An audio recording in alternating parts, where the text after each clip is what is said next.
Bonjour, bonjour à tous.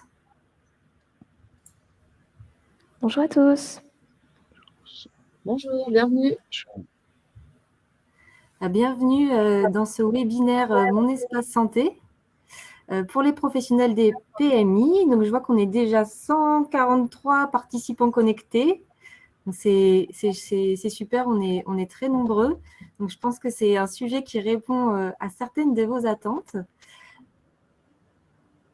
Je pense qu'on va démarrer tout de suite parce que comme ça, on aura bien l'heure pour pouvoir vous parler des différents sujets sur mon espace santé. Donc, bienvenue à tous. Merci d'être aussi nombreux. Et aujourd'hui, nous, de notre côté, on est plusieurs intervenants pour vous parler de mon espace santé, des différents usages que vous pouvez en avoir, notamment donc, dans le contexte des PMI. Et donc, moi, je suis Léa Bosquin, je travaille à l'Agence du numérique en santé, je suis dans l'équipe médico-sociale et je suis accompagnée donc, de Fanny Hano, ma collègue qui travaille dans la même équipe que moi, de Anne Laurin qui est responsable mission Mon Espace Santé au sein de l'ANS. On a aussi Pierre Dubreuil qui est directeur projet au sein de la délégation du numérique en santé. On a également Stéphane Topalian qui est chef de projet SIPMI pour le département des Yvelines. Et on aura également avec nous Stéphanie Choucroune de l'assurance maladie qui travaille également donc, sur le DMP et sur ce projet Mon Espace Santé. Donc, en termes de sommaire, en termes d'organisation, je vous passe tout de suite l'ordre du jour de ce webinaire. Donc, on a 1 heure pour vous présenter Mon Espace Santé, les nouvelles fonctionnalités que ça embarque, vous présenter également des cas concrets, comment est-ce que ça se concrétise dans le contexte des PMI. Et on aura également toute une présentation, toute une partie sur comment on accompagne les usagers dans la prise en main de ce nouvel outil, de la prise en main de ces nouvelles fonctionnalités. On se réserve 30 minutes d'échange parce que, on espère que les questions seront nombreuses pour pouvoir répondre à toutes vos interrogations, toutes vos questions et puis vous apporter les précisions nécessaires le cas échéant. Néanmoins, vous n'hésitez pas à poser vos questions tout au long de la session dans le chat. Alors, petite subtilité pour que ce soit plus simple pour nous de pouvoir vous répondre et que ça soit plus lisible également pour vous de lire les réponses, n'hésitez pas à mettre vos questions dans l'onglet « Questions ». Parce que dans le chat, si vous êtes nombreux, très rapidement, ça défile et en fait, on ne les voit pas passer. Donc, ça serait un peu dommage que l'une de vos questions passe à la trappe. Voilà, donc n'hésitez pas à mettre vos questions dans l'onglet « Questions ».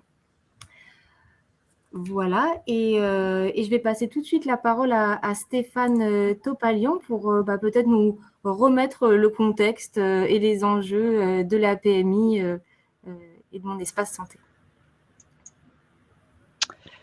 Donc, je vais vous présenter, pour ceux qui ne la connaissent pas, le service de PMI. Dans le service de PMI, c'est le seul service de santé qui est décentralisé en France. Et donc, les missions ont été confiées au département. Ces missions c'est la loi qui les définit. Elles ont des activités de périnatalité pendant la grossesse, consultation prénatale, visite à domicile de sage-femme ou parfois même visite prénatale de puéricultrice. Des activités de périnatalité en postnatal. Là aussi, encore une fois, ce sont des visites à domicile de sage-femme. Nous avons des activités de santé publique, de santé infantile. Donc, on fait le suivi des enfants de 0 à 6 ans. Et on fait aussi dans beaucoup de départements le suivi médical des enfants qui sont confiés à l'aide sociale à l'enfance. Et enfin, les services de PMI gèrent une activité en termes de promotion de la santé sexuelle. Donc, on a les centres de santé sexuelle qui sont les anciens CPEF, qui font des consultations médicales, la contraception, le dépistage des IST et les entretiens de conseil conjugal et familiaux. Les services de PMI sont destinataires au moins de 6 documents au niveau de la réception de leurs résidents, à savoir les avis de naissance, les avis de décès, les déclarations de grossesse, les formulaires, les certificats de santé CS8, CS9, CS24. En 2019, donc les chiffres sont les derniers qu'on a pu obtenir. On est sur 4 800 points de consultation PMI en France, 12 310 professionnels, c'est à peu près 200 médecins, 1300 sages-femmes, près de 5000 puéricultrices, 1500 infirmières, 500 conseillères conjugales. Elles ont réalisé au total il y a eu 1 400 000 consultations infantiles, 276 000 consultations pour les mères, auxquelles se rajoutent plus d'1,5 million de consultations de VAD à domicile par les puères, de 170 000 pour les mères. Pour les centres de santé sexuelle, on est sur de l'ordre de 600 000 consultations médicales et 350 000 entretiens de conseil conjugal. Avec cela-ci se greffent les bilans de santé en école maternelle. On en fait à peu près dans tous les services de PMI de France 550 000 sur l'année 2016, ce qui représente en fait plus de 67% de la tranche d'âge des enfants.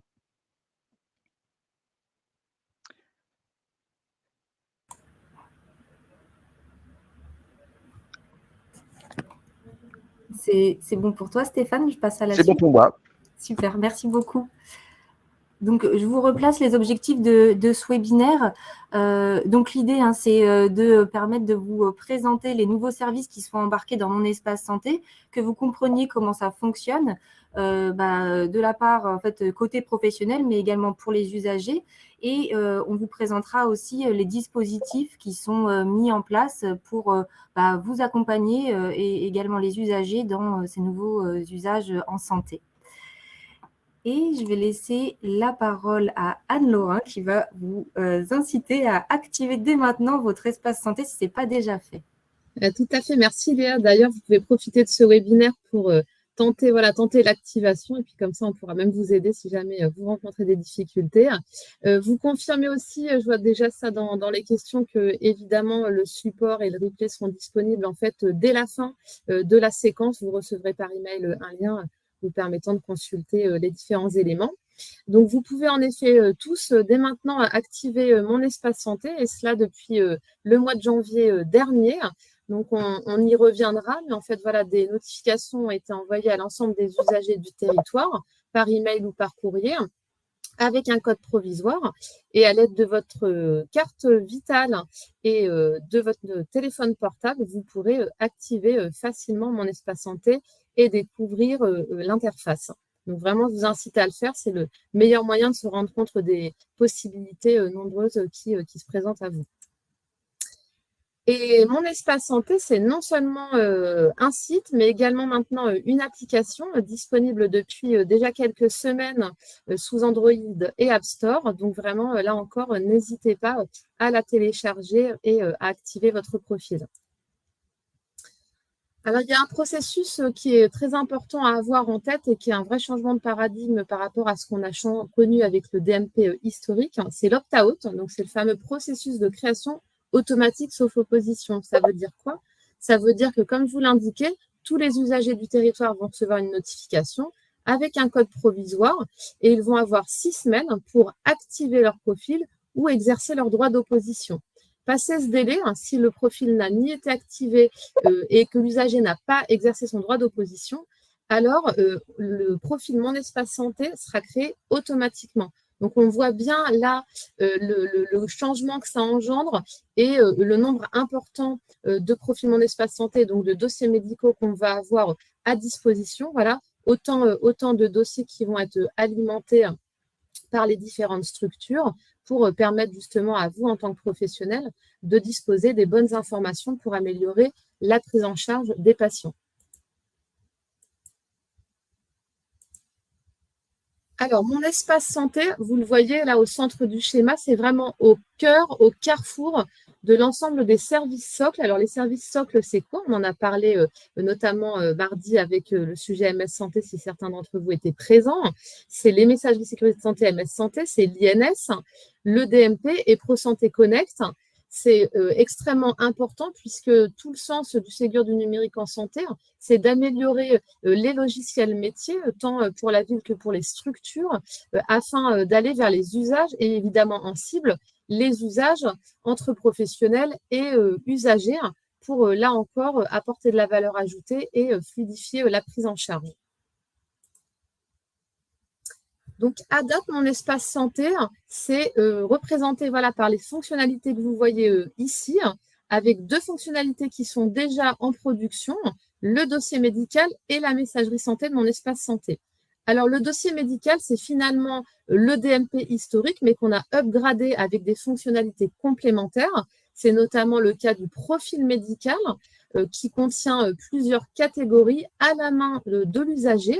Donc, c'est lui qui va alimenter au fil de ses épisodes de soins, donc par exemple ses traitements habituels, ses allergies, ses antécédents.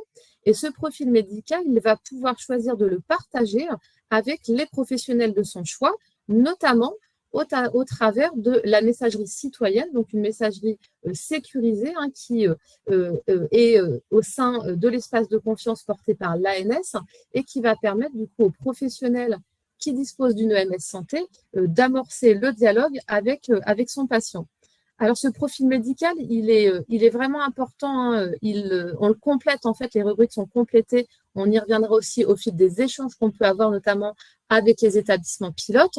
On a également une catégorie mesures de données de santé qui permet aux usagers de compléter leur pouls, leur poids, leur taille, leur glycémie, tout un tas d'informations qui pourront à terme, notamment, se synchroniser avec des applications qu'on va retrouver dans le catalogue de services. Donc, lui qui sera disponible un petit peu plus tard, courant 2022, avec des applications qui vont passer un processus de référencement assez strict, avec des critères d'interopérabilité, de sécurité, d'urbanisation et d'éthique. Et une commission va se réunir, une commission pluridisciplinaire, avec notamment des citoyens qui vont valider l'intégration ou non de telles solutions au catalogue qui sera mis à disposition des usagers. Et puis, une fois qu'on aura mis en production le catalogue, arrivera l'agenda de santé, donc un agenda dans lequel vous pourrez consolider l'ensemble de vos rendez-vous, passer à venir, rappel de vaccination, campagne de dépistage. Et bien sûr, on peut aussi imaginer synchroniser son agenda Mon Espace Santé avec de futures solutions de prise de rendez-vous en ligne qui seraient référencées au catalogue d'applications. Alors là aussi, très important pour tous à avoir en tête, qu'est-ce qui se passe avec l'arrivée de Mon Espace Santé? Vous le voyez sur le petit schéma, c'est finalement l'essentiel à retenir peut-être, c'est que côté usager, on est dans Mon Espace Santé, on est sur son interface Mon Espace Santé pour gérer son dossier médical, pour échanger avec les professionnels au travers de la messagerie citoyenne. Et côté professionnel, entre guillemets, rien ne change. Vous continuez à accéder au DMP via vos outils métiers ou via le web DMP et vous pouvez échanger entre pairs et maintenant avec les usagers au travers des messageries sécurisées de santé MS Santé. Donc ça, c'est vraiment important de l'avoir en tête. Maintenant, évidemment, on fait collectivement le maximum pour inciter les éditeurs à mieux intégrer les services socles tels le DMP et la MS Santé. Et puis, dans un avenir un peu plus lointain qui fera l'objet, voilà, certainement de webinaires tous ensemble, on aura en parallèle de Mon Espace Santé pour les usagers le bouquet de services aux professionnels, donc côté pro. Alors, comment est-ce qu'on accède au dossier médical de son patient? Eh bien, comme avant, on a toujours le même encadrement qui se fait au travers de la matrice d'habilitation du DMP. Donc, cette matrice, vous pouvez y accéder. Là, d'ailleurs, depuis le support, vous pourrez y accéder, mais elle est également disponible dans les CGU du site Mon Espace Santé. Et donc, vous pouvez voir quels sont les professionnels qui peuvent accéder à quelle typologie de documents au sein du dossier médical du patient. Donc, cette matrice, elle vit, on continue à la travailler, notamment pour mieux embarquer les professionnels du médico-social et du social. Alors, je ne vais pas tellement revenir sur ce qui est autorisé là aux professionnels de santé, encore une fois, selon la matrice d'habilitation. Ça, c'est ce que vous voyez à gauche, mais plutôt vous dire à droite à quoi correspond le professionnel de santé administrateur. Et vous le voyez, il a des droits élargis. Moi, j'aime bien dire qu'il a un peu des droits de super-héros qui sont des droits plus par rapport aux droits de la matrice d'habilitation. L'usager va pouvoir valider jusqu'à 7 professionnels qui vont avoir des droits complémentaires à ceux que vous voyez sur la gauche, c'est-à-dire qu'il va notamment pouvoir masquer un ou plusieurs documents à la demande de l'usager, même s'il n'en est pas l'auteur. Il va pouvoir bloquer l'accès à Mon Espace Santé à un professionnel, consulter l'historique de tous les accès au profil Mon Espace Santé. Donc ça, c'est important d'avoir en tête que toute l'activité sur le profil Mon Espace Santé, elle est tracée, elle est accessible très facilement à l'usager. Il est même notifié par email dès qu'il reçoit un nouveau document, dès qu'un message arrive dans sa messagerie citoyenne ou dès qu'un professionnel consulte son profil. Et ce PS administrateur, il pourra également accéder aux documents que l'usager a choisi de masquer, puisque l'usager a également la main pour masquer tout ou partie de ces documents. Donc, c'est vraiment là où on ne dit pas mon espace santé par hasard, c'est vraiment parce que l'usager a pleinement la main sur ses données de santé. Pour compléter un petit peu sur cette gestion des droits d'accès par l'usager, donc comme je vous l'ai dit, l'usager, il a la main, c'est-à-dire qu'il va pouvoir non seulement bloquer les accès à un professionnel après avoir pris connaissance que celui-ci avait été sur son profil, mais il va pouvoir le faire également en anticiper et ainsi empêcher voilà, tel ou tel professionnel d'accéder à son profil. Et puis, on va avoir des situations d'exception. C'est notamment l'accès en cas d'urgence par le SAMU. Dans ce cadre-là, le médecin régulateur n'a pas obligation de justifier le motif de son accès. Et on a aussi les situations en cas d'urgence pour les autres professionnels. Et là, au sein de mon espace santé, l'usager peut décider de cliquer à un endroit pour indiquer qu'il est d'accord pour que les professionnels accèdent à ces documents en cas de situation d'urgence. Et puis également, donc masquer un document, là, c'est bien sûr à la main de l'usager, c'est également à votre main en tant que professionnel, là encore, suivant les habilitations à la matrice du DMP.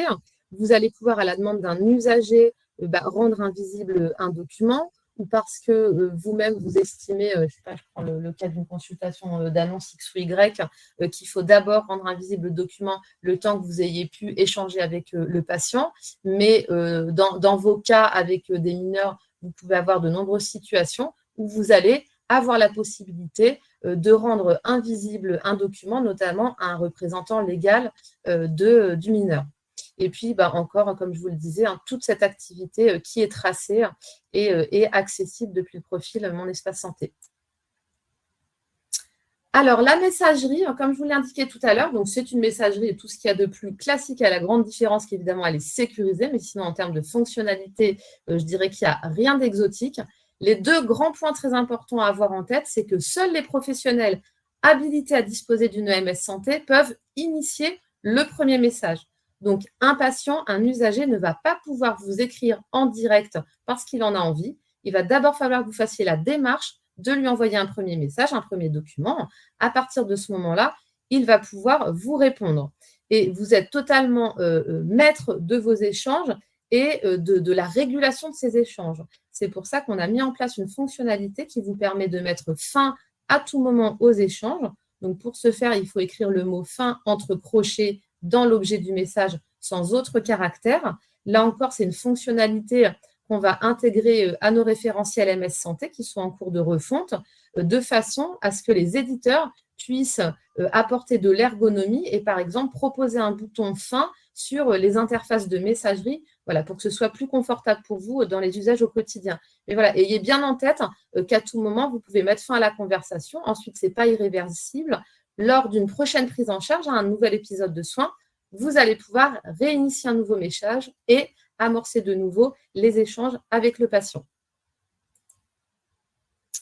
Donc là, je vous passe sur ces éléments-là. Peut-être juste avant qu'on passe aux exemples de cas d'usage en PMI, vous dire évidemment, puisque c'est ce qui vous intéresse le plus, c'est que Mon Espace Santé, c'est disponible dès la naissance.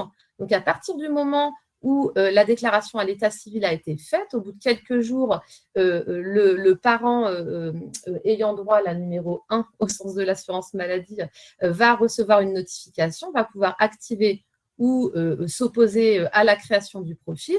Ça sera bien un Mon Espace Santé, donc un carnet de santé numérique, si vous voulez, indépendant de celui du parent. Et à sa majorité, le mineur partira donc avec son profil Mon Espace Santé et les accès seront coupés à ce moment-là aux représentants légaux. Et je laisse la suite et ensuite, on va prendre les questions pour vous répondre. Merci beaucoup, Anne. Je vous laisse la main, Stéphane. Oui. Alors, on a fait quelques exemples d'usage au niveau de la PMI. On va prendre le cas d'une grossesse qui serait suivie par une sage-femme. Elle peut maintenant désormais, dès que ce sera activé, donc dès que nos logiciels métiers pourront être connectés au niveau du DMP, elle pourra envoyer des informations, des recommandations à sa patiente sur sa messagerie. Si cette sage-femme fait des prescriptions au niveau d'un laboratoire pour des examens de biologie, le laboratoire pourra alimenter le dossier médical avec les comptes rendus et en accord avec la patiente, la sage-femme de PMI pourra accéder au DMP et donc aux résultats du laboratoire. Idem, si la sage-femme demande des prescriptions au niveau d'examens complémentaires liés à la radiologie comme les échographies, échographies de datation, échographies de morphologie, le professionnel pourra aller voir l'agenda présent dans l'espace numérique du patient et voir si les rendez-vous ont bien été enregistrés. Et quand les résultats arriveront, il pourra aussi aller solliciter la patiente pour récupérer les résultats d'échographie dans le dossier de la patiente. Il peut y avoir un échange aussi au niveau de mon espace santé entre la sage-femme et la future maman sur des exercices sur la préparation à l'accouchement ou éventuellement des invitations pour les actions collectives qui seraient préparation à l'accouchement ou allaitement maternel. Quand on arriverait à la fin du 8e mois, la sage-femme de PMI pourrait très bien faire une synthèse de l'ensemble de son dossier médical qui a été constitué au niveau de la PMI et l'envoyer sur l'espace de la patiente. De ce fait, l'équipe de la maternité qui pourra récupérer l'information. On pourra aussi préparer l'arrivée de la patiente en faisant de la préadmission. Enfin, quand l'acte technique aura été réalisé à la maternité, le compte-rendu d'accouchement sera enregistré dans le DMP de la patiente et si la patiente se représente en centre de PMI pour le postnatal, la sage-femme de PMI pourra récupérer les informations directement. On a fait aussi un cas d'usage pour la vaccination d'un enfant. Le cas d'un médecin qui va prendre en charge un enfant. La première des démarches, c'est qu'il va aller consulter le DMP de l'enfant pour regarder l'historique de la vaccination. Il va prendre la décision de la vaccination. Donc, à ce moment-là, il vaccine. Il réalisera une note de vaccination et cette note de vaccination pourra aller alimenter l'espace santé de l'enfant. Et si la mère accompagne l'enfant chez son médecin traitant, ce médecin traitant pourra voir aussi les vaccinations réalisées en PMI. Inversement, si le médecin traitant réalise des vaccinations et que le médecin de PMI souhaite regarder ce qu'a fait le médecin traitant, il pourra également le faire si la mère autorise le médecin départemental de PMI, le médecin de PMI à accéder au dossier de son enfant. Enfin, un exemple plus technique, un médecin de PMI qui soupçonne un hématome sous-dural, il pourrait envoyer l'enfant à l'hôpital pour avis du neurologue ou du neurochirurgien. Le neurologue examinerait l'enfant, le compte-rendu du neurologue serait disposé dans le DMP, la famille reviendrait dans le centre de PMI. Si le médecin n'a pas récupéré, de PMI n'a pas récupéré au niveau de sa messagerie le compte-rendu, il pourrait se rendre dans le dossier du patient et récupérer l'information directement aussi, ce qui permettrait de gagner du temps. Et voilà. Donc, ce sont des cas d'usage où on voit que l'espace numérique de santé pourrait être de façon massive utilisé par les équipes de PMI dans la fluidité des transmissions d'informations.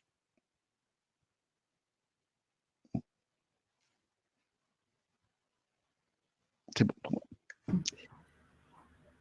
Merci beaucoup, Stéphane. Anne, on peut prendre quelques questions? Ah bah volontiers. Alors, je prends par le bas. Donc, en effet, tout à l'heure, Pierre reviendra sur la partie ambassadeur Mon Espace Santé. Y a-t-il un regard médical sur les renseignements laissés à la main du patient? Donc, comme on vous l'a dit, l'usager, il a la main sur Mon Espace Santé, donc notamment sur les données qu'il va saisir dans le profil médical, hein, c'est de la saisie libre. Là où on indiquait tout à l'heure que c'est intéressant parce qu'en effet, il va pouvoir partager ces informations avec les professionnels. On est bien comme dans le cas d'une pré-consultation, hein, ça se fait beaucoup aujourd'hui où on a des assistantes médicales qui demandent certains éléments d'information. Il faut bien sûr toujours avoir le contrôle, je dirais, le regard du professionnel, du médecin notamment, pour valider la saisie. mais on ne va pas avoir un médecin qui va aller de lui-même compléter les antécédents dans la partie antécédent du profil médical de l'usager. Ça non, c'est bien à la main et en autonomie pour l'usager. Existe-t-il une mise à disposition de recyclerie d'appareils? Donc là, pour doter les patients en difficulté pour acquérir ces matériels. Là, on pourra peut-être y revenir. Il y a peut-être des systèmes que je ne connais pas. On y reviendra avec Pierre tout à l'heure, mais non, il a l'air de faire non de la tête. Sur ce point-là en particulier, non, on n'a pas mis de choses spécifiques sur les recycleries avec du matériel spécifique. Par contre, on a mis en place des espaces où ces appareils sont disponibles. Top. Alors, qui alimente le dossier médical? Dans le DMP, il fallait le faire soi-même. Est-ce que les éléments nouveaux sont automatiquement intégrés par les PS? Alors déjà, d'ailleurs, très bonne question. Si vous aviez un DMP précédemment, tout l'historique est récupéré dans mon espace santé. Et donc maintenant, comment ça se passe avec mon espace santé? Donc, on incite plus que fortement l'ensemble des professionnels des différentes typologies de structures, en ville ou à l'hôpital, à alimenter le DMP. Il y a d'ailleurs obligation d'alimenter le DMP déjà avec un certain nombre de documents. On pense aux documents de sortie, lettres de liaison, compte rendu, volet de synthèse médicale, etc. Donc ça, c'est un premier point. Et ensuite, l'usager va pouvoir lui aussi, évidemment, intégrer les documents dont il dispose dans son dossier médical. Alors, que deviennent les données d'un patient usager décédé? Donc, les données, elles sont conservées 10 ans. Le profil va être clôturé, mais elles vont être conservées 10 ans côté assurance maladie. Est-ce que le CR de l'accouchement peut se retrouver dans l'espace santé du nouveau-né? Alors là, a priori, ce serait envoyé dans le dossier médical de la maman, puisque c'est elle qui a accouché. Donc, je dirais que ça vaut, compte rendu d'hospitalisation ou autre. Et donc, ça sera envoyé vraisemblablement par les structures au niveau du dossier médical de la maman.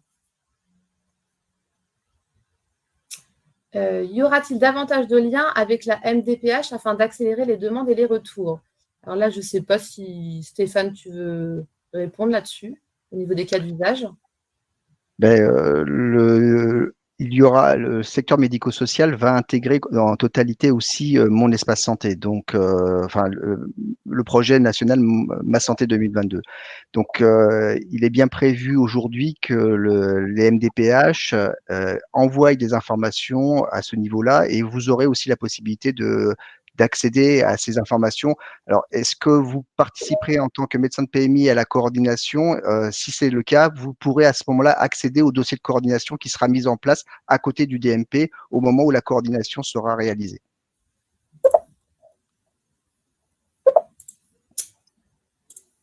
Alors, financement. Qu'en est-il des derniers développements concernant les aides de l'État à l'achat des applications? Couloir PMI avec, je rajoute le point d'interrogation. Le cas échéant, peut-on utiliser le couloir de médecine de ville pour les dossiers de demande de financement? Alors, vous m'arrêtez si je me trompe, mais selon moi, on n'a pas à date de couloir pour la PMI, pas de couloir dédié. Non, c'est ça. C'est aujourd'hui la demande qui est faite au niveau de la DNS, c'est de créer un sous-couloir PMI dans l'environnement médico-social, comme il y a un sous-couloir désormais autonomie, comme il y a un sous-couloir pour la protection de l'enfance. Notre démarche est de nous faire reconnaître en tant que service qui a besoin d'un sous-couloir parce que nous avons des documents spécifiques, et que c'est vrai que le couloir médecine de ville nous correspond le mieux en tant que transmission d'informations avec le DMP, mais les spécificités de la PMI sont telles que, par exemple, nous ne pouvons pas intégrer le couloir de la médecine de ville parce que nous ne sommes pas médecins traitants. Or, le couloir médecine de ville impose l'envoi d'un volet de synthèse médicale que nous ne pourrons pas produire. Donc, aujourd'hui, c'est plutôt dans l'esprit, c'est de demander à la DNS de nous connaître comme sous-couloir PMI et de nous attribuer à ce moment-là une réglementation spécifique PMI et éventuellement des financements, évidemment. Est-ce qu'on peut savoir s'il y a des documents masqués? Donc, non, en fait, le principe, c'est soit l'usager a masqué un document et donc parce qu'il ne veut pas que les professionnels en prennent connaissance. Donc, la différence, hein, comme je vous le disais tout à l'heure, des professionnels administrateurs qu'il aura choisi. Et de la même façon, hein, si un professionnel, pour une raison ou une autre, a masqué un document, l'a rendu invisible, ça sera invisible pour tous, sauf PS administrateur. Et donc, plus besoin d'utiliser d'autres logiciels. Quel relais entre professionnels de santé d'un service PMI? Alors, tu me compléteras, Stéphane. Il faut bien avoir en tête, je sais que c'est normal, ce n'est pas facile à appréhender au démarrage. Mon espace santé, c'est vraiment le côté usager. Il faut vraiment le voir comme un carnet de santé numérique, c'est pour l'usager, mais il faut évidemment en avoir connaissance parce que vous, ça va ouvrir le champ des possibles. Mais vous êtes toujours dans vos outils métiers, dans le meilleur des cas avec l'alimentation du DMP et l'utilisation d'une messagerie sécurisée de santé, MS Santé. Et avec ça, déjà, vous pouvez amorcer les échanges. L'idée est bien que dans le logiciel métier, on trouve tout le dossier patient qui est la propriété du conseil départemental et concrètement, c'est aussi ce qui permet d'assurer la sécurité des professionnels dans tout le travail qu'ils ont fait au quotidien. Après, ces outils vont vont bénéficier d'intégrateurs, c'est-à-dire que concrètement d'outils qui permettent d'envoyer des informations vers le DMP. Donc, il y a des intégrateurs, des sociétés qui ne font que ça, et on pourra alimenter à ce moment-là le DMP. Donc, aujourd'hui, vous avez le Haut Conseil à la santé publique qui a pris la décision de modifier le carnet de santé de l'enfant pour le rendre numérique.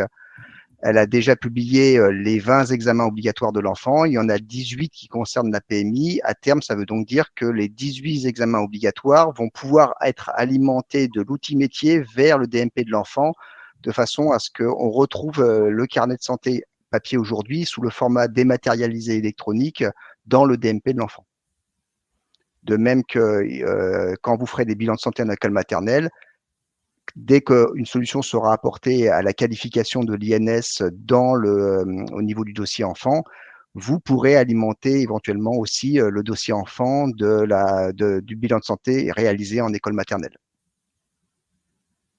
Alors, il est marqué, pour se connecter au profil Mon Espace Santé, le PS doit avoir son consentement lors de la première connexion. Donc, comme avant, en fait, quand vous accédez au DMP d'un patient, vous avez une demande qui vous est faite pour indiquer que vous avez bien demandé le consentement du patient et c'est valable pour 6 mois, c'est-à-dire que ça vous sera redemandé si vous consultez de nouveau le dossier médical du patient et que vous n'y êtes pas allé depuis 6 mois. Voilà, s'il y a eu 6 mois d'inactivité, on va dire, sur la consultation, là, on vous redemandera le consentement du patient. Mais après, en effet, vous pouvez y aller entre guillemets quand vous voulez. Et ayez bien en tête qu'il y a la matrice d'habilitation du DMP et tous les accès sont tracés. Donc, toute l'activité est tracée dans le profil Mon Espace Santé. L'usager va vraiment savoir qui a accédé quand, à quoi. Comment faire en tant que professionnel pour alimenter l'espace santé de l'usager si celui-ci refuse que j'y accède? Ah, ben là, voilà, je ne vais pas faire la blague que j'ai envie de faire, mais je ne la ferai pas. Mais non, si vous êtes bloqué par l'usager, à ce moment-là, vous ne pourrez pas, en effet, aller plus loin. On respecte son choix. Un patient peut-il exercer un droit d'effacement des données si son compte a été activé et qu'il ne le souhaite plus?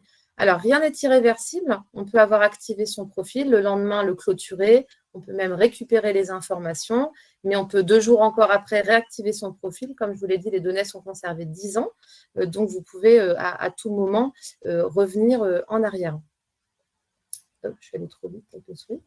Où sont hébergées toutes ces données par qui? Alors, les données sont hébergées en France, les données du DMP sont hébergées par Atos et toutes les autres données de Mon Espace Santé par Worldline et tout est écrit dans les conditions générales d'utilisation que vous trouvez tout en bas sur le site Mon Espace Santé. La plupart des usagers PMI risquent de ne pas ouvrir leur espace santé. Combien d'espaces ont-ils été ouverts depuis l'ouverture de Metz? Alors, comme je vous l'ai dit tout à l'heure, on a ce petit truc magique qui est le processus d'opt-out de création automatique sauf opposition. Donc, si l'usager n'a pas été proactif et qu'il n'a pas activé, mais qu'il n'a pas non plus exercé son droit d'opposition, son profil Mon Espace Santé, il va être créé. On va lui dire, l'assurance maladie va l'informer, voilà, votre profil a été créé. il sera notifié, comme je vous le disais tout à l'heure, à chaque fois qu'il va recevoir un nouveau document ou un nouveau message ou qu'un professionnel a accédé à son profil. Et ça, même s'il n'est jamais allé sur son profil. Là aussi, pour l'inciter, lui dire, vous venez de recevoir de la donnée, allez faire un tour et l'inciter à activer et à créer ses identifiants mots de passe. Et à date, les chiffres, on ne peut pas vous les communiquer, mais par contre, là, on attend vraiment que l'opt-out ait fait son œuvre sur l'ensemble du territoire. Donc, on devrait pouvoir avoir les chiffres courant du mois de septembre. Quid de la date du 15 juillet pour prise en charge du SONS? Eh bien, vous l'avez peut-être vu, il y a des communications sur les réseaux, mais il y a eu un décalage des dates. Donc, il y a jusqu'au 30 novembre pour les commandes et jusqu'au 28 avril pour l'installation. Donc, les jalons ont bougé, notamment pour le couloir hôpital. Pour les enfants, le carnet de santé informatisé sera intégré dans l'espace santé ou faudra-t-il remplir les 2 éléments? Alors, je ne veux pas vous dire de bêtises, je poserai la question. Je n'ai pas la réponse. En fait, dans l'outil métier, vous aurez les éléments du carnet de santé et vous pourrez dire au 3e mois, j'envoie l'examen du 3e mois sur l'espace numérique de santé de l'enfant. Ce qui fait qu'il y aura une copie intégrale à la fois le médecin disposera de ce qu'il a fait dans son logiciel métier et transférera l'information sur l'espace numérique de santé de l'enfant. Alors, comment garantir qu'un jeune qui consulte en centre de santé sexuelle n'a pas de données liées à ses examens transmises dans son espace accessible par ses parents? Donc, c'est là où, en tant que professionnel, et là encore, suivant la matrice d'habilitation du DMP, vous avez la possibilité de rendre invisibles des documents aux représentants légaux. Et donc, tant que vous ne les rendrez pas visibles, ils ne seront pas à la connaissance des représentants, donc des parents du mineur.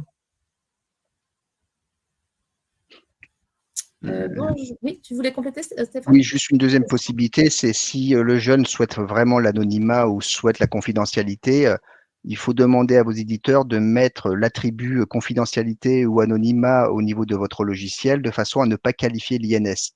Si l'INS n'est pas qualifié, les informations ne partiront jamais vers le DMP de l'enfant le temps qu'il atteigne la majorité. Si l'enfant est un mineur émancipé, à ce moment-là, vous pouvez complètement envoyer les informations sur son DMP. Alors après, on a une question où tu vas peut-être venir me sauver parce que là, je ne connais pas ce qu'il y a de visage. Si j'arrive à redescendre, voilà. Avez-vous des propositions pour des consultations qui concernent à la fois le dossier mère et enfant? Par exemple, la consultation d'allaitement, faut-il retranscrire en double? Et là, je ne connais pas suffisamment finement ce qu'on va indiquer et pour la maman et pour le bébé. Donc là… Là, en fait, on est sur des pratiques professionnelles et on a eu le cas d'usage au département des Yvelines. L'allaitement est une question qui intéresse à la fois le dossier de la mère et le dossier de l'enfant. On pourrait avoir des interrogations sur les problématiques d'allaitement pour la mère et il faut mieux les mettre à ce moment-là dans le dossier mère. Si ça concerne la prise de poids de l'enfant, il vaut mieux le mettre dans le dossier enfant. Pourquoi je dis ça? Parce que nous avons récemment eu un dossier où la mère et le père se sont déchirés et l'un et l'autre ont voulu accéder au dossier de l'enfant. Si des éléments concernant la mère étaient dans le dossier de l'enfant, ça aurait posé problème. Donc, il vaut mieux bien séparer les pratiques professionnelles. Si vous avez des éléments concernant la mère, mettez-les dans le dossier mère. Si vous avez des éléments concernant l'enfant, même si c'est de l'allaitement, mettez-les dans le dossier enfant. Alors, quel logiciel métier conseillez-vous? Donc, nous, on ne peut pas vous en conseiller. Donc, peut-être qu'après, entre vous, entre collègues, vous pouvez échanger, mais nous, on ne peut pas vous conseiller telle ou telle solution. Ad, je ne sais pas, peut-être, je vois qu'il y a beaucoup de questions, c'est oui. Top. Peut-être qu'on peut juste essayer d'avancer sur la partie d'après, peut-être répondre aux questions dans la chat, et je pense qu'on aura de toute façon le temps d'y revenir à la fin. Eh bien, on fait ça, c'est parfait. À tout à l'heure. Du coup, on passe juste à la partie aide à la prise en main de Mon Espace Santé, simplement pour vous signifier en fait qu'il y a plusieurs supports. Donc, côté professionnel de santé, vous avez de l'aide qui vous est dédiée pour vous accompagner finalement dans l'utilisation du DMP de l'AMS Santé, donc des différentes briques, donc que ce soit finalement entre les professionnels de santé ou entre professionnels de santé et usagers. Donc, ces supports pourront vous aider si jamais vous avez besoin d'informations générales complémentaires, si vous avez besoin d'aide dans les usages, ou une demande d'intervention. Vous rencontrez un problème technique que vous n'arrivez pas à résoudre. Donc, il y a le canal téléphonique 3608, également un formulaire de contact qui est disponible sur le site du DMP, qui est ouvert mais de manière transitoire puisque ça va ensuite un petit peu migrer vers mon espace santé, il me semble. Et ensuite, il y a la partie professionnelle de santé. Vous avez en tout cas à votre disposition les conseillers informatiques et services de l'assurance maladie. Donc, je crois que Stéphanie, côté assurance maladie, ne nous a pas encore rejoint, mais voilà, n'hésitez pas à également vous rapprocher de ces conseillers informatiques et services qui sont formés et qui pourront vous aider dans cette prise en main ou dans une problématique diverse. Côté usager, donc si jamais vous, soit vous-même en tant qu'usager, vous rencontrez des problèmes ou vous êtes auprès d'un usager qui a du mal à avoir ses réponses sur mon espace santé ou a même un problème technique, tout ce qui va être support usager, c'est ces deux formulaires qu'on a dans les deux encadrés. Donc, en premier lieu, il y a déjà une grande source d'informations où il y a pas mal de réponses auxquelles les usagers peuvent avoir accès en autonomie, notamment via la campagne de notification, donc les courriers, les flyers, via le site monespacesanté.fr et l'aide en ligne qui est présente. Et si jamais vraiment il n'y a pas assez de réponses là-dessus, ou que la réponse n'est pas trouvée, il y a la possibilité de contacter le support Mon Espace Santé, soit via le canal téléphonique, soit via le formulaire de contact. Donc, je l'ai moi-même utilisé, pour tout vous dire, le canal téléphonique pour l'ouverture. J'avais un problème technique, ça a très bien fonctionné. Donc, le 3422, support téléphonique interrégime qui est ouvert donc, du lundi au vendredi de 8h30 à 17h30 pour pouvoir intervenir sur un dossier, une prise en charge, opposition, clôture, une information générale ou une aide à l'usage.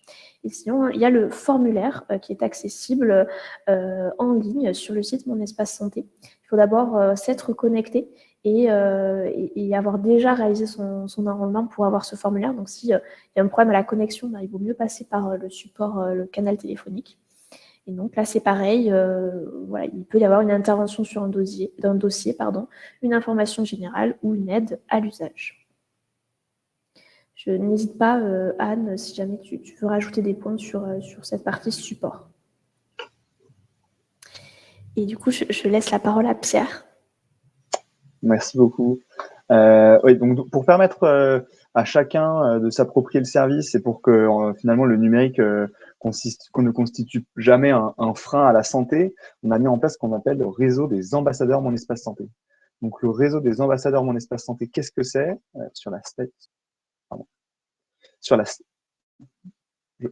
Je laisse passer les slides à la personne qui les passe, désolé.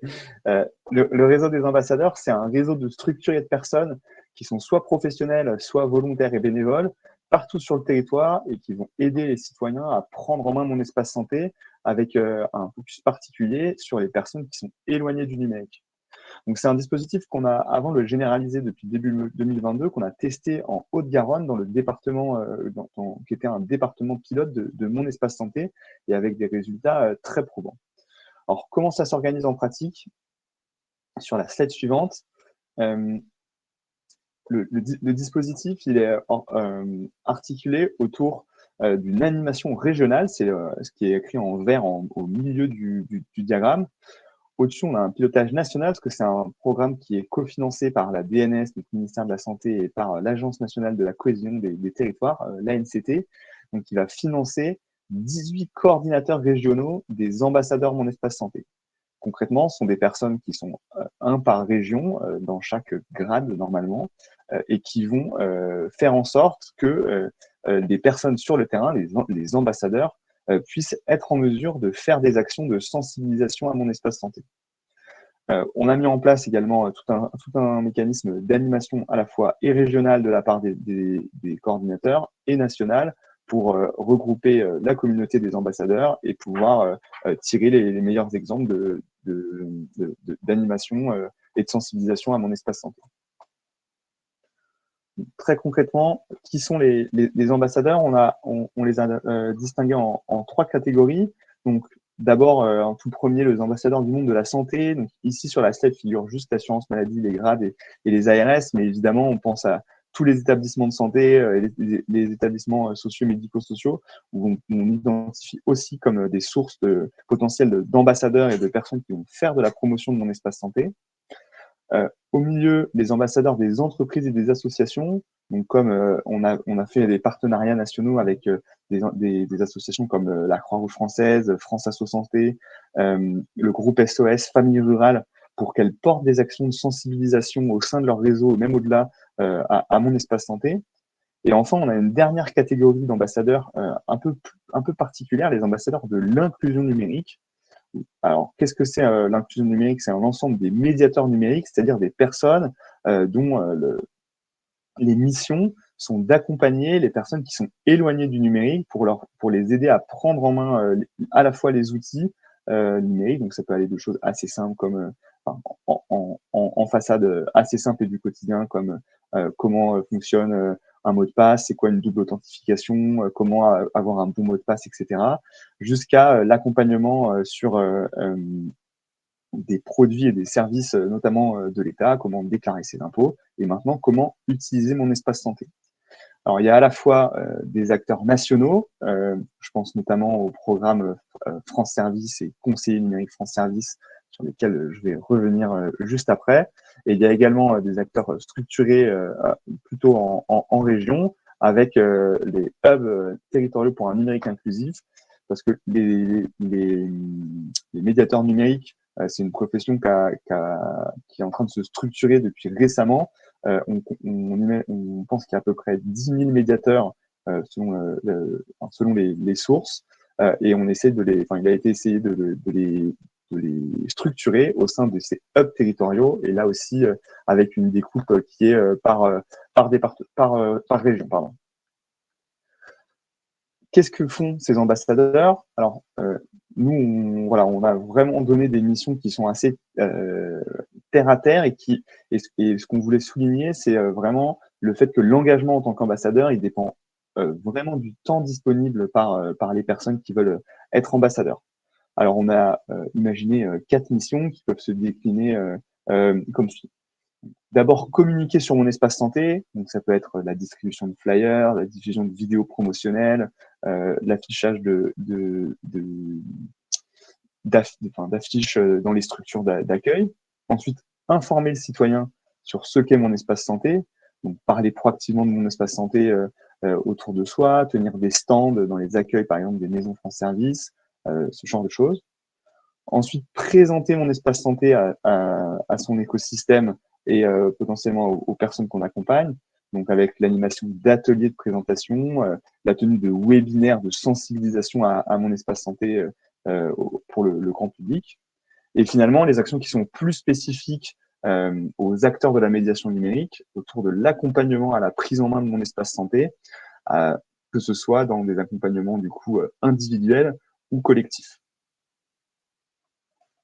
Si on fait un zoom sur les acteurs de l'inclusion numérique qui sont en train de rejoindre le réseau ambassadeur, donc d'abord les conseillers numériques France Service, donc ce sont 4000 personnes qui sont déployées sur l'ensemble du territoire et qui visent à vraiment aider à l'appropriation des usages numériques du quotidien pour toutes les personnes qui sont éloignées du numérique.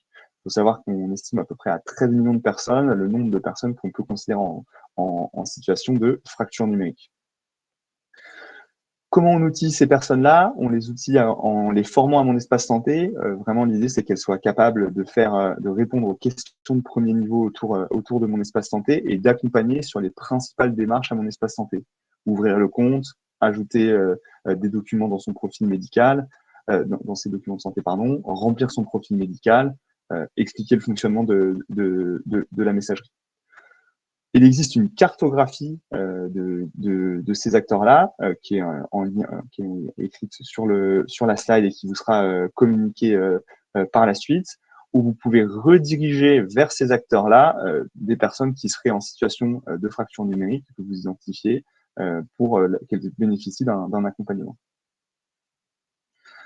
Le deuxième programme d'État qu'on essaie également d'outiller et d'intégrer le plus possible au réseau des ambassadeurs sont les maisons France Service. Alors attention, hein, les noms sont peut-être pas très bien choisis car très proches. Donc avant, c'était les conseillers numériques France Service, 4000 personnes. Et ici, ce sont les maisons France Service, donc 6000 lieux sur le territoire, où l'objectif, c'est également d'aider les personnes à prendre en main les outils du numérique, mais avec ici l'idée de les agréger autour d'un bouquet de services. Donc, c'est-à-dire que c'est vraiment centré sur les démarches du quotidien, faire une demande d'APL à la CAF, remplir ses impôts. Et Mon Espace Santé a du coup rejoint ce qu'on appelle le bouquet de services de Mon Espace des maisons France Service. Et donc, en vous rendant, pareil, dans une maison France Service, l'ensemble des acteurs qui s'y trouvent peuvent vous aider en tant que citoyen, à faire les démarches de base sur Mon Espace Santé. Là aussi, une cartographie que vous pouvez retrouver dans les slides et dans ce qui vous sera partagé. Aujourd'hui, pas de cartographie unifiée sur les deux services de l'État, mais on y travaille. On espère que bientôt, on pourra vous donner un seul lien en vous disant, vous rencontrez un public qui est en situation de fracture numérique, renvoyez-le sur cette cartographie ou vous-même allez-y et identifiez le point le plus proche qui pourra l'aider.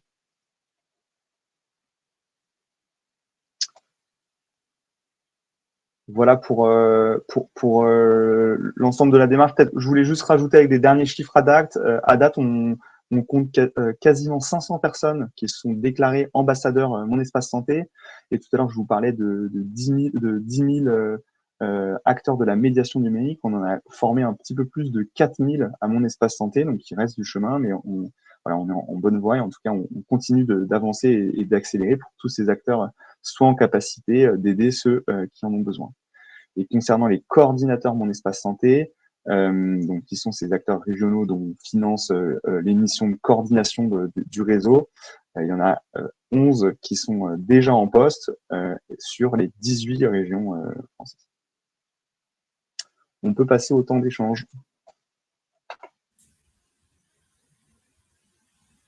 Alors, il y avait encore des questions auxquelles on n'a pas répondu. Je pense que je dois être au bon endroit. Est-ce que la mise en place d'un connecteur SI-PMI-DMP pourrait être considérée comme une évolution réglementaire? Je ne sais pas si Stéphane, tu veux répondre. Oui, alors en fait, oui, parce que les médecins de PMI et les professionnels de PMI font partie désormais des professionnels qui doivent alimenter le DMP. Et dans l'arrêté du 20 août 2021 qui concernait les examens obligatoires, il est considéré que, par exemple, le bilan de santé en école maternelle doit aller alimenter le DMP. Donc, la connexion dossier métier vers DMP doit être considérée comme une évolution réglementaire par l'éditeur. Merci Stéphane. Alors, à partir de quel âge une personne peut-elle gérer son espace santé sans que ses parents puissent y avoir accès? Donc, Pierre a répondu, c'est bien 18 ans. Alors, si les enfants ne sont pas affiliés à la Sécu, pas de Mon Espace Santé, non, ouais, il faut être affilié à la Sécurité sociale pour disposer de Mon Espace Santé. Alors, je vous ai remis pour toutes les questions spécifiques d'autorisation parentale. Là, je vois ASE et peut-être d'autres dispositifs qui m'échappent.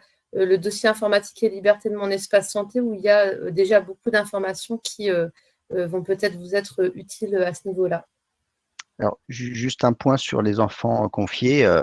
La question de la qualification de l'INS a été posée au niveau des référents régionaux d'identito-vigilance, puisque évidemment, à partir du moment où ils sont confiés, récupérer la carte d'identité de la mère ou du père, et pour les pupilles de l'État de récupérer la carte d'identité du préfet de région, c'est quasiment impossible.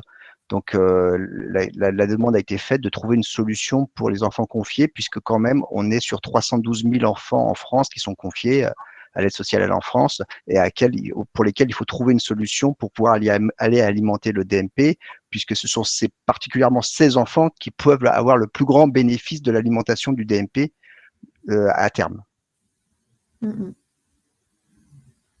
Alors après, il y a plusieurs, en tout cas, remarques. Marc, je vois bien votre remarque là sur les notifications non reçues. Donc, en effet, peut-être juste faire une petite vérification. Mais sinon, on prend le point de notre côté. C'est toujours bien de vérifier. On ne sait jamais.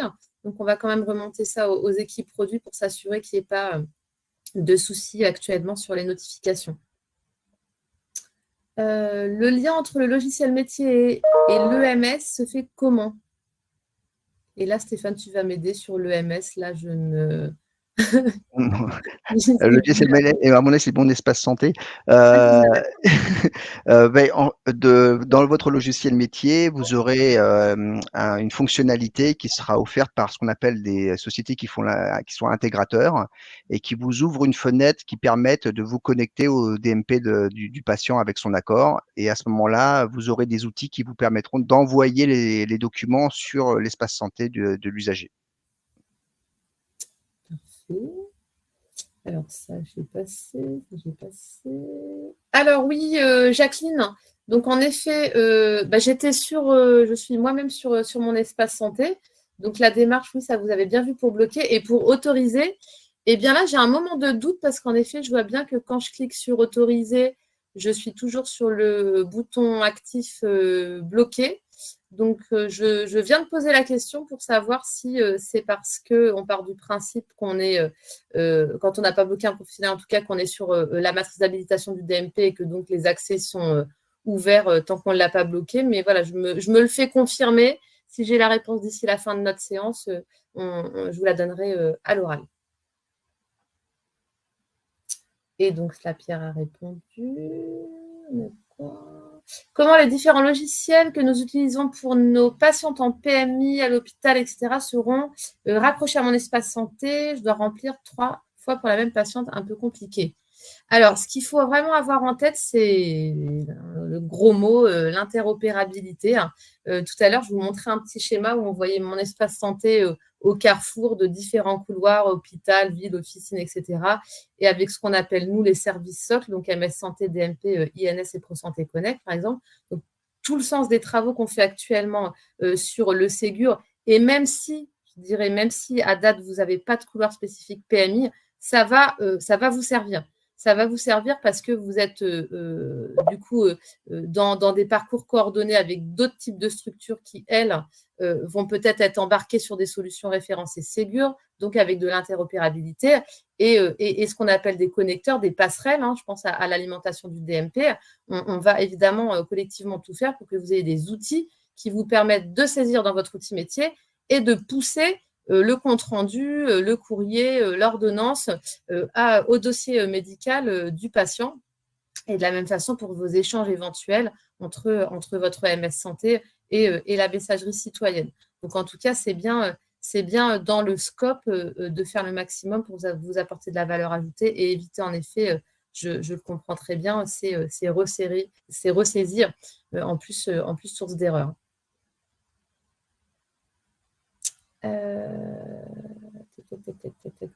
Alors, souvenir qu'avec l'INS, ProSanté Connect, les enfants auront un NIR propre dans les 7 jours après la naissance. Cela peut être aidant pour le MES.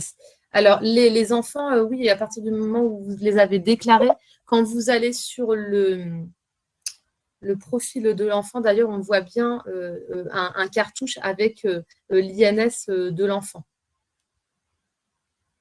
Et le dossier sera ouvert au 8e jour de naissance de l'enfant, le DMP. Alors, c'est quoi ça? Il n'est pas encore utilisé.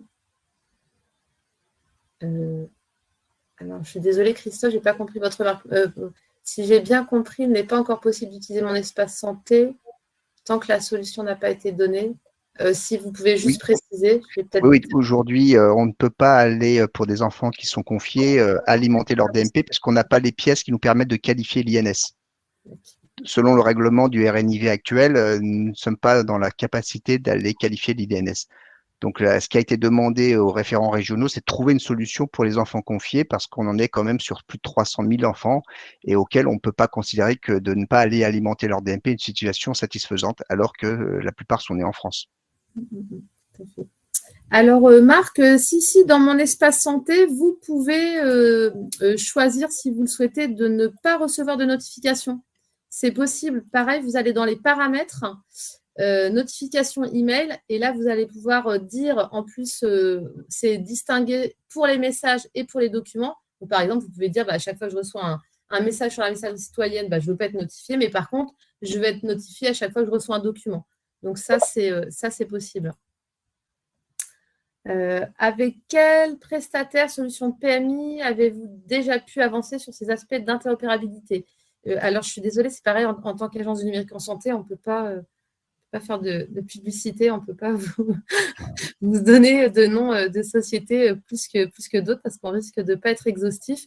Mais bon, il y a quand même les gros du marché. Vous pouvez aussi faire un truc, c'est aller sur le site de l'ANS, sur la page Ségur du numérique, où vous allez voir les différents couloirs et les solutions qui sont déjà référencées.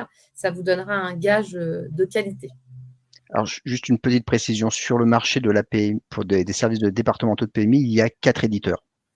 Nous vous recommandons d'aller voir vos éditeurs et d'aller les questionner sur comment ils envisagent l'évolution de leur solution par rapport à Ma Santé 2022 pour qu'ils prennent des engagements de façon à ce que vous ayez une visibilité de l'arrivée des fonctionnalités dans vos outils métiers.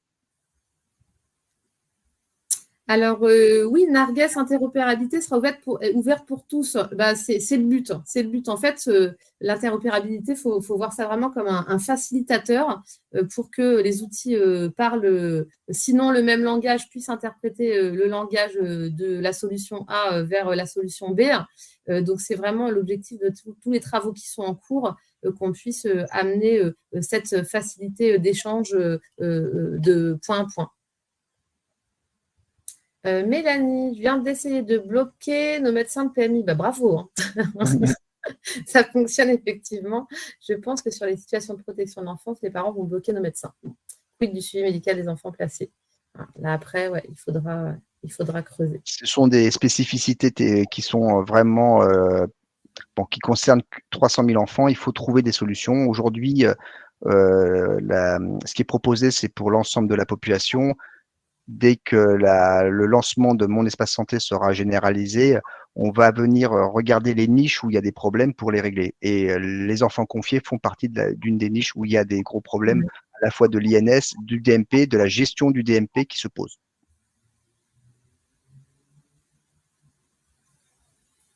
Parfait. Alors, je crois que dans questions, j'espère rien oublier, sinon vraiment, n'hésitez pas à remonter votre question si on est passé à côté. Ou à en poser d'autres, je crois ou vous m'arrêtez, sinon Fanny et Léa, je ne sais plus si on est dans les temps ou pas. On est dans les temps, donc on peut continuer les questions. Super. Ah, ben voilà. Alors, est-ce que l'envoi de documents vers Mon Espace Santé se substitue à l'envoi de documentation à l'usager aux professionnels de santé? Non. Non, alors là, vraiment, il y a d'abord un grand pan organisationnel. On sait très bien qu'au sein des structures, et on le voit avec les établissements pilotes qu'on suit actuellement, hein, on a des envois qui se justifient pleinement à la fois par courrier et par messagerie et ou vers le DMP. Hein. Il y a des établissements, par exemple, qui font le choix d'envoyer à la fois via la MS Santé aux médecins traitants, aux professionnels correspondants identifiés, et à la fois vers le dossier médical partagé. Donc là, c'est vraiment à la main des établissements, suivant les cas de figure, suivant aussi les préférences professionnelles. Hein. Il y a bon nombre de professionnels qui indiquent à telle ou telle structure vouloir recevoir par courrier ou par messagerie sécurisée. Donc là, vraiment, il va y avoir un grand pan orga encore en effet. Qu'est-ce que… Voilà, ça j'aime. Alors, le carnet de santé de l'enfant papier fourni par le conseil départemental disparaîtra-t-il au profit de Mon Espace Santé, de même pour le carnet de maternité? Non. Le Haut Conseil à la santé publique a demandé une dématérialisation du carnet de santé de l'enfant, mais de conserver quand même, pour éviter la fracture numérique, un carnet de santé enfant papier pour les familles qui seraient en difficulté. Alors, les enfants sont rattachés automatiquement au DMP de la mère, du père, des deux. Alors, c'est rattaché automatiquement au dossier médical de l'ayant droit 1, au sens de l'assurance maladie. Et en gros, ce parent 1 va lui activer ou exercer le droit d'opposition et il va pouvoir donner accès au parent 2. Et s'il y a mésentente entre les deux, le parent 2 peut se rapprocher de l'assurance maladie pour justifier qu'il est représentant légal, etc., ce que vous maîtrisez bien mieux que moi. Et à ce moment-là, avoir les accès au profil Mon Espace Santé du mineur. Pour les enfants nés au secret, qui va créer leur espace santé? Je ne sais pas. C'est une excellente question. On ne nous l'a pas posée encore. Je la prends. Donc oui, les enfants nés parce que la mère a accouché sous anonymat ont une identité qui est fournie à l'état civil. Donc en fait, dans un premier temps, le DMP sera forcément créé sous ces trois prénoms qui sont fournis dès que les enfants naissent. L'enfant est confié au service du département. En fonction du processus éventuellement derrière d'adoption de l'enfant, le DMP évoluera avec l'état civil de l'enfant, c'est-à-dire que des modifications seront demandées à l'état civil, l'INS sera modifié, l'enfant se représentera avec la carte Sésame Vitale où son nom apparaîtra, on réactivera à ce moment-là son DMP sous son vrai nom, sous son nouveau nom, on va dire. Toutes ces nouvelles obligations sont applicables dès maintenant, je suppose, mais sur le plan informatique, les départements ne sont pas tous prêts. Quelles conséquences si retard de mise en place? Je ne sais pas si tu veux prendre la main ou je peux démarrer une réponse et tu me complètes. Vas-y, Anne. Alors, déjà, mon espace santé, déjà, ça, ce n'est pas une obligation. Il faut plutôt le prendre comme une chance pour tous. Et ensuite, ce qu'on essaie de faire, c'est de vous donner toute l'information possible pour que vous, dans vos pratiques en tant que professionnel, avec vos outils, avec des outils qu'on espère améliorer, vous puissiez prendre la mesure de ce qui est possible de faire en termes d'interaction avec les usagers au travers du dossier médical et de la messagerie citoyenne dans un premier temps. Donc là, dans ce contexte-là, ce n'est pas une obligation. Par contre, l'obligation que vous avez à date, c'est en effet l'alimentation du DMP avec certains documents. Et je te laisse me compléter. Alors, au niveau des départements, les services de PMI sont sur des situations très variables. Vous avez des départements qui sont encore en dossier papier, quand d'autres sont déjà informatisés depuis plusieurs années. Donc, on va se retrouver avec un décalage. Donc, l'important, c'est d'avoir une trajectoire. C'est d'établir une trajectoire d'informatisation de vos dossiers si vous voulez que le service de PMI de votre département puisse participer, puisse bénéficier des autoroutes de l'information à caractère sanitaire que l'État est en train de mettre en place. Donc, ça ne se fera pas du jour au lendemain. Il n'y a pas d'obligation légale en ce moment, c'est-à-dire qu'il y a une opposabilité qui a été mise en place, mais elle n'est pas assortie de contrôle immédiat. On vous demande de préparer la trajectoire et d'éventuellement d'envisager ça sur 2, 3, 4 ans, de façon à ce qu'à un moment donné, dans 3, 4 ans, vous soyez opérationnel de façon complète au niveau de Ma Santé 2022. Il n'y aura personne aujourd'hui qui viendra contrôler dans les services de PMI si l'INS a été qualifié ou pas, mais à terme, si vous ne le faites pas, vous serez exclu du processus d'interopérabilité que Anne a parlé tout à l'heure. C'est-à-dire que concrètement, hôpitaux, maternités, secteur libéral, centre de santé, maison de santé pluridisciplinaire, centre de PMI puissent échanger, CRAMPS puissent échanger des informations. Si vous ne rentrez pas dans ce processus-là, vous resterez au secteur papier et le service de PMI risque d'être décroché derrière. Alors, Laetitia donc nous demande des supports sur mon espace santé. Je vous ai mis là le lien de France Asso Santé où il y a plein de cas d'usage, de visuels, de petites vidéos, de choses assez sympas que vous pouvez utiliser. Et quid des publics allophones en PMI. Alors déjà, comme on l'a dit, je crois tout à l'heure, si vous avez des usagers, des patients non affiliés à la sécurité sociale. Donc, eux, ils n'auront pas de profil Mon Espace Santé ouvert.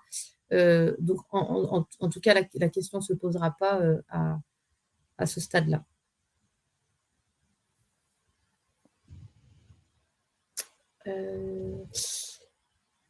Alors, quel financement pour les PMI, pour les passerelles logicielles car même s'il s'agit d'une modification réglementaire, ce n'est pas gratuit, c'est sûr. Je crois que comme Stéphane l'a dit tout à l'heure, c'est des discussions en cours pour essayer de faire. Si vous pouviez demander au président ou à votre président ou présidente de conseil départemental de solliciter la DNS pour obtenir un couloir PMI, c'est avec plaisir. Plus les départements se feront connaître comme quoi ils sont porteurs du projet, qui souhaitent s'investir et qui souhaitent avoir un sous-couloir et obtenir derrière des financements, plus notre poids et puis la reconnaissance du service de PMI sera faite et peut-être qu'on obtiendra gain de cause derrière. Les documents partagés sur Doctolib sont-ils intégrés automatiquement à Mon Espace Santé? Non. Non, non, non, non. Alors déjà, bien avoir en tête, donc mon espace santé, c'est voilà, c'est sécurisé. Demain, quand éventuellement Doctolib ou d'autres solutions seraient intégrées au catalogue d'applications de mon espace santé, c'est d'abord qu'elles auraient voilà, montré, si j'ose dire, patte blanche et on va vous épargner tous les critères à respecter, mais c'est quand même voilà, très strict. Et ensuite, l'usager fait le libre choix d'utiliser telle ou telle application du catalogue de mon espace santé et de synchroniser certains éléments. Mais il n'y a pas d'automatisme d'envoi, en tout cas des documents. Là, ce sera à la main du patient par exemple, télécharger un document qu'il a sur Doctolib pour aller l'intégrer dans son dossier médical personnel. Une fois mon espace santé créé, cela ne suffit pas. On se rend compte que les pièces ne sont pas équipées. Bah oui, il faut qu'il y ait la boucle vertueuse. Je suis d'accord, Nargas. C'est bien pour ça faut qu'on arrive à adresser l'ensemble des professionnels, des usagers. Et c'est le sens, entre autres, en effet, de tous les travaux du Ségur que d'amener des solutions améliorées, bien intégrées pour les professionnels et du coup les échanges entre pros et usagers. Quelle place est laissée aux personnes de confiance dans mon espace santé d'un usager? Alors, à date, dans mon espace santé, l'usager peut déclarer une personne de confiance. Donc ça, c'est possible de déclarer une personne de confiance ou une personne à contacter en cas d'urgence. Mais sauf erreur de ma part, à date, il n'y a pas d'encadrement d'utilisation du profil Mon Espace Santé par la personne de confiance. Je ne sais pas si je suis claire. Moi, s'il faut préciser. Lors de la mise en place du carnet de santé dématérialisé, le médecin devra rentrer tous les antécédents, notamment les vaccins, dans ce carnet via Mon Espace Santé. Alors, je crois que c'est Stéphane, tu as répondu déjà tout à l'heure qu'était maintenu le carnet de santé. Oui, alors en fait, le médecin va envoyer ce qu'on appelle des volets. Il va organiser les éléments dans son logiciel et va envoyer des volets complets. C'est-à-dire qu'à l'intérieur, vous aurez les antécédents, voilà. Mais il va pas aller dans le dossier médical de l'enfant pour re-remplir les antécédents. Ça, c'est à la main du patient, en fait.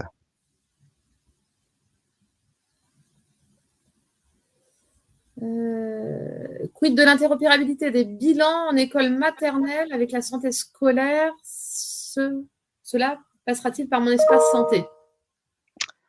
Non. Non, en fait, vous aurez 2 opérations à faire dans le cadre des bilans de santé en école maternelle. La première des opérations, c'est quand le bilan sera réalisé. Et si vous avez réussi à qualifier l'INS de l'enfant, vous serez autorisé à aller alimenter son DMP. Et deuxième volet, puisque vous avez agi au nom de l'Éducation nationale, vous allez devoir demander à votre éditeur d'avoir un export des données de bilan de santé en école maternelle qui passera par le réseau MS Santé pour être transmis à l'Éducation nationale, pour que l'Éducation nationale intègre les données dans son logiciel Esculap. Alors, je crois qu'on est en tout cas au bout des questions. Si on n'en a pas raté, pareil, n'hésitez pas. Je ne sais plus si on a pris celle du chat, Anne. Attends, je vais aller voir. C'est vrai que c'est moins facile de s'y retrouver. Il y a une question de Elodie Fort sur comment faire pour les consultations d'allaitement qui concernent à la fois le dossier mère et enfant. Ah oui, ben Stéphane m'a bien complété tout à l'heure. On a répondu tout à l'heure. Parfait. Donc, je pense que c'est bon pour celle-là. Ah oui, et donc le carnet dématérialisé aussi, je crois. Ouais, c'est bon. Ok. N'hésitez pas. Sinon, je ne sais pas si Stéphane, tu veux compléter avec certaines informations. Écoutez, là, on a fait le tour. Aujourd'hui, l'important, c'était de vous faire connaître mon espace santé de façon à voir que le service de PMI sera un acteur majeur de l'alimentation du DMP, notamment des enfants, et qu'avec l'activité de la PMI, c'est quasiment les parents derrière qui vont s'initier à l'usage de cet outil, que c'est un outil qui nous permettra de communiquer de façon beaucoup plus simple et souple avec à la fois alimenter l'information du patient, mais aussi avec mon espace, avec les MS Santé, de pouvoir envoyer des informations à d'autres partenaires. Le point sur lequel je vous ai fait 2 fois la remarque, mais ça c'est très important, c'est de faire pression pour que les services de PMI aient un sous-couloir pour que demain, on ait un cadre juridique dans lequel à la fois nos éditeurs peuvent s'inscrire parce qu'ils auront les informations de l'Agence du numérique en santé sur les référentiels et à la fois des financements pour développer les outils qui nous permettront, nous, à nos 12 000 professionnels de pouvoir rentrer pleinement dans Maths Santé 2022. Et Narges, pour vous répondre, alors déjà sur ce qui est compte-rendu d'accouchement, un peu comme on le disait tout à l'heure, dans le meilleur des cas, on espère que toute l'antériorité des comptes rendus d'accouchement seront bien présents dans le DMP, donc consultables dans le DMP par les professionnels. Et en ce qui concerne la saisie de l'antécédent pour indiquer qu'on a eu des enfants, ça se fera à la main, en effet, du patient dans la catégorie antécédent du profil médical. Et qui pourrait être partagé, comme je vous dis, ce profil médical pourra être partagé par l'usager avec le professionnel. Voilà, en tout cas, on est au bout des questions. En tout cas, voilà, en attendant peut-être de voir s'il y a d'autres questions, on peut peut-être vous signifier que si besoin de plus de lecture, plus d'informations, vous avez donc le site Mon Espace Santé à votre disposition, n'hésitez pas à le consulter, et quelques vidéos, notamment la vidéo Partez à la conquête d'un nouvel espace et Mon Espace Santé, en quoi ça consiste. Donc on vous invite à en prendre connaissance. Et voilà, et puis d'ici là, il y a tous les formulaires nécessaires pour poser vos questions.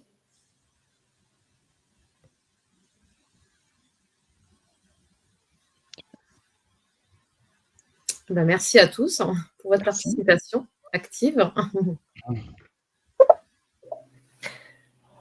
Oui, merci à tous. Il y a eu beaucoup de questions. C'était très, très intéressant. Merci à tous les intervenants d'avoir pu faire ce webinaire. C'était top. Bientôt. Merci à tous. À bientôt. Merci. Au revoir. Merci. Au revoir.